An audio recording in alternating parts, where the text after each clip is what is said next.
তো বন্ধুরা, আশা করি অনেক বেশি ভালো আছেন। তো আজকের এই ভিডিওতে আপনাদেরকে একটা চমৎকার একটা বিষয় শেয়ার করার চেষ্টা করব। সেটা হলো, যারা এখনও জানেন না বিষয়টা যে বাংলালিংক থেকে বাংলালিংকে কীভাবে এমবি ট্রান্সফার করা যায়, সেই বিষয়টা আজকের এই ভিডিওতে ক্লিয়ার করার চেষ্টা করব।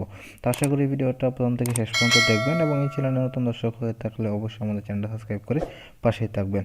তো চলুন তাহলে ভিডিওটা শুরু করা যাক।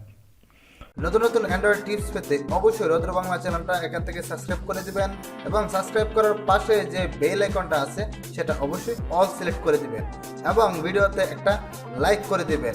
তো বন্ধুরা, প্রথমত আমাদেরকে চলে যেতে হবে আমাদের মোবাইলের ডায়াল প্যাটার্নে।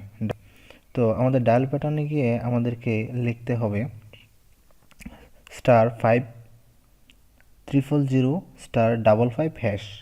এটা লিখে আমাদেরকে, এটা যখন লেখা হয়ে যাবে তারপর আপনাদেরকে যেই বাংলালিংক সিম আছে অবশ্যই সেই বাংলালিংক সিমে আপনাদেরকে টাচ করে দিতে হবে। তো এটা লেখার পর বাংলালিংক সিমে আপনাদেরকে টাচ করে দিবেন, এবং টাচ করে দেওয়ার পর এরকম একটা অপশন আসবে, আপনারা দেখতে পাচ্ছেন। Then gift internet package transfer internet volume, যে 2 নম্বর যেটা আছে সেই 2 নম্বরে আপনারা দিয়ে দিবেন ট্রান্সফার ইন্টারনেট ভলিউম। আর বন্ধুরা, আমি বারবার একটা কথা বলে যাচ্ছি, এই চ্যানেলে নতুন দর্শক হয়ে থাকলে অবশ্যই আমাদের চ্যানেলটা সাবস্ক্রাইব করে পাশে থাকবেন, কারণ এই চ্যানেল থেকে প্রতিনিয়ত YouTube related tips and tricks এবং unlimited related tips and tricks এবং অ্যান্ড্রয়েড টিপস অ্যান্ড দেওয়া হয়ে থাকে।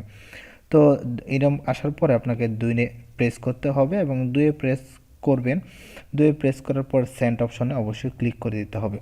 সেন্ড অপশনে ক্লিক করে দেওয়ার পর এই যে দেখতে পাচ্ছেন ট্রান্সফার ইন্টারনেট, এখানে একটা কথা বলাই বাহুল্য, সেটা হলো যে আপনি কিন্তু একসাথে 25 এমবির বেশি ট্রান্সফার করতে পারবেন না, একটু পরপর নিতে পারবেন, কিন্তু 25 এমবি একসাথে যাবে। তো এই ট্রান্সফার ইন্টারনেটে দেখতে পাচ্ছেন 25 এমবি কিন্তু 4 দিন মেয়াদ রয়েছে।